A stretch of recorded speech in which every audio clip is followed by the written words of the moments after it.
Drews, live from Los Angeles. Welcome to NBA Today. We're here on a gorgeous and consequential day in Los Angeles because the Los Angeles Lakers, they face elimination tonight as the Oklahoma City Thunder, right behind me, try to complete the sweep. And that brings into focus a series of big questions for LA, including, could this be the last time we see LeBron James in the purple and gold? Well, it's a good thing that we have one of LeBron's former teammates in with the Lakers here, Danny Green. DG, what do you think? Malika, NBA fans, this might be it. You think this might be it? This might be it. Oh my gosh. All right, well, hold that thought. We're going to have so much more on that game coming up, wall-to-wall coverage. And it was a chaotic weekend in these NBA playoffs. So NBA Today starts right now. Got to protect home court. Can't afford to go down 3-0. 30 seconds left. Home step back three. Splash! How did you silence the chatter tonight and have this sort of response? Chatter. We would never want to waste the opportunity to win a basketball game. They find themselves in an 0-3 hole. The situation sucks, but that doesn't give us the license to quit. Drop the pin, then we going in. Flip the switch and win. That's good. 18 threes in the first half. We have guys who want to win. We have guys who run the sacrifice. It's honestly, it's a team effort. A sweep completed here in Philadelphia. Make your boys start hooking, then I'm jumping in. Wembanyama is out of this game. Anthony Edwards gives Minnesota the lead. We just had to play hard, and I had to just take it upon myself to try to get us a win. Happy Monday, everyone. We begin with our top story, and that is Victor Wembanyama being ejected last night for the first time in his career. You can see it here. It's early in the second quarter of the Spurs Game 4 against the Wolves. And Victor, he just elbows Naz Reid in the neck. And then you can see Wemby, after he was assessed the flagrant 2, he seems unsure of what that meant. He asked Harrison Barnes, and now I get to ask Shams Charania, because the league, it came to a decision earlier today already, Shams, on Wemby's foul and any potential future consequences. What did the league decide in terms of future discipline here? Malika, sources tell me that there will be no further NBA discipline for Victor Wembanyama after that elbow to Naz Reid. So no suspension, no fine. Victor Wembanyama is fully cleared to play in Game 5 on Tuesday night in San Antonio. The two major things to take into account into the NBA's decision is, one, Victor Wembanyama was ejected for the majority of Game 4. But most importantly, there is no prior history, no prior accounts of any violent activity for Victor Wembanyama, and that clearly played a part in the NBA ruling today. No suspension, no fine for Wemby. All right, and that's huge because now this series is all tied up. They're heading back to San Antonio, and we know how consequential Games 5s are when a series is all tied up at 2-2. Shams, thank you very much for that insight. Naz Reid, though, he was on the other side of that elbow. He had this to say about it. How much did it impact you? How much did it hurt? And have you been hit like that before in this game? Pain is weakness leaving the body. That's it.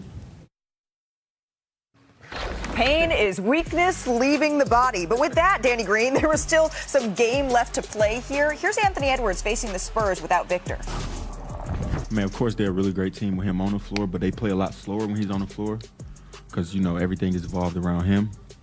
When he's not on the floor, everybody is playing. It's just like, when every team is missing their best player, everybody plays free, they get more shots, more confident.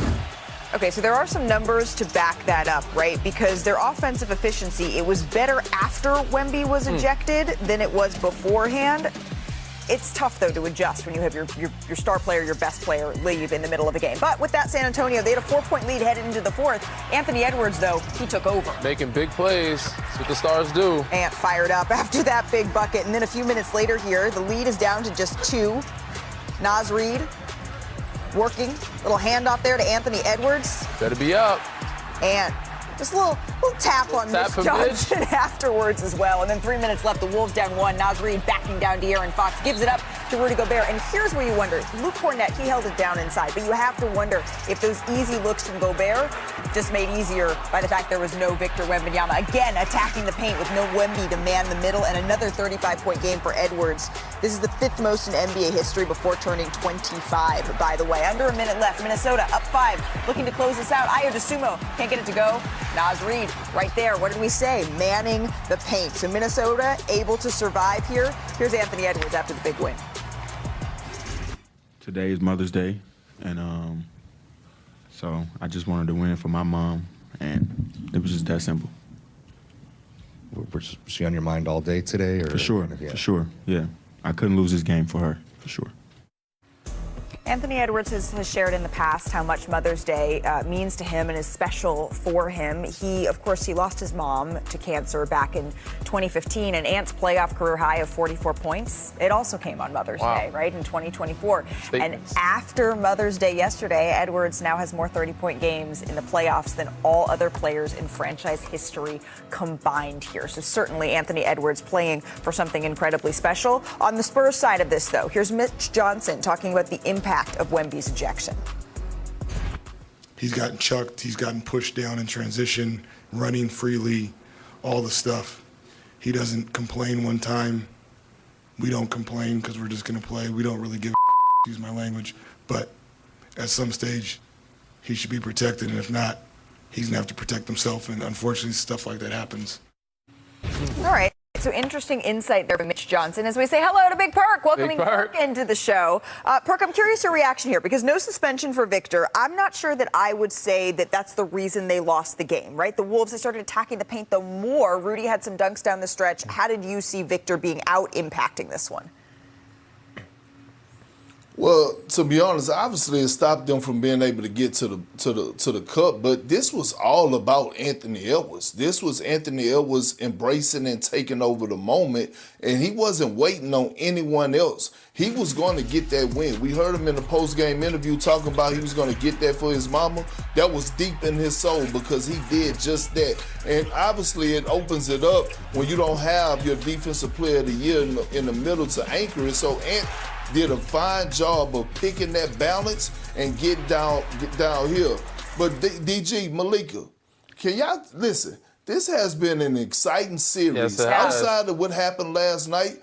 This perimeter play, these guards, Anthony Edwards, Dylan Harper, Jay McDaniels, Champagne, that's his name. Yeah, they've been bumping. High level. They've been getting their feet hot, and I love it. Yeah, certainly. I think that this has been the best series so far of the second round, without a doubt. But, Danny, you noticed a direct impact, right? No Victor Wembanyama. How were the Wolves able to take advantage? We give a lot of credit to Anthony Edwards, but, Cornette, too, did a great job. But they were attacking the rim. They were attacking the paint, and when they saw Cornette. Cornette is a good big, can move laterally, but doesn't take up as much space and can recover as fast as Wemby. You see Anthony Edwards come off the screen here, sees little Cornette up high, I'm going to go right at the rim. And Cornette usually can get back, but he's not. Said Wemby can probably get that shot. Luke Cornette can't. Same thing here. Get another screen and roll. Got Cornette in it. You got a little mismatch one-on-one. He has decent foot speed, and Wemby has good foot speed too. But Wemby, again, takes up so much area. He can give more ground. Luke Cornette has to be up on the three-point line to contest these shots and get back. As you see in Sunday's game, 38 drives, shots off drives, second most under Chris Finch.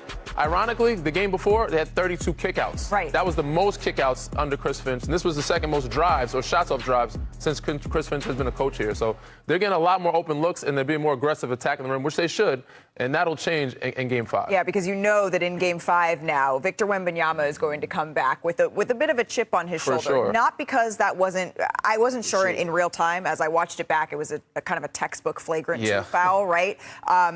But Victor, give him any sort of kindling, he will light that fire, and I certainly expect that in this Game 5. On the other hand, though, we didn't get a